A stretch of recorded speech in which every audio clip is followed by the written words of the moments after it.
j'aimerais te raconter une histoire fascinante.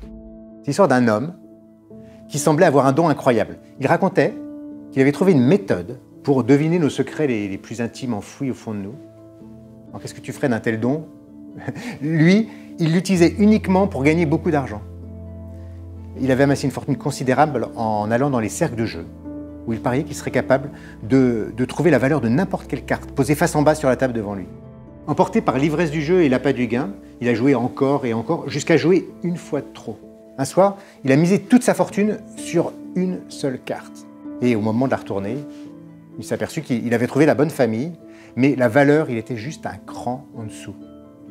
Et avec une si petite erreur, il a tout perdu. Alors il s'est juré de ne plus jamais jouer pour de l'argent. Alors moi j'ai insisté pour essayer de connaître sa méthode et il a fini par accepter, il me l'a révélé. Mais il m'a fait promettre de ne jamais l'utiliser pour m'enrichir. Alors pour sceller ce pacte, il m'a donné la carte qui avait causé sa perte ce soir-là.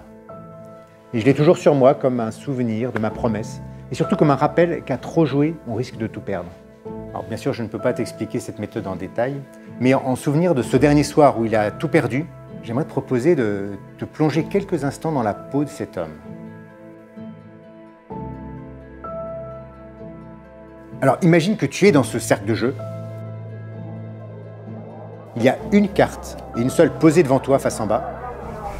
Et les parieurs autour de toi parient contre toi de plus en plus. Forcément, tu n'as qu'une chance sur 52 de gagner.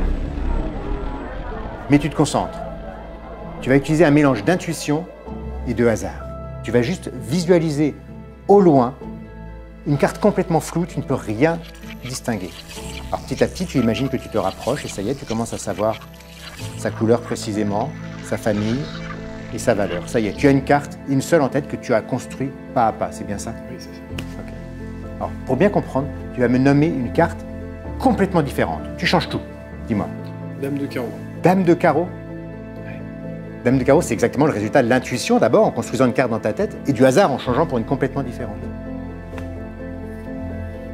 Dans cette enveloppe que tu tiens depuis le début, il y a une carte et une seule.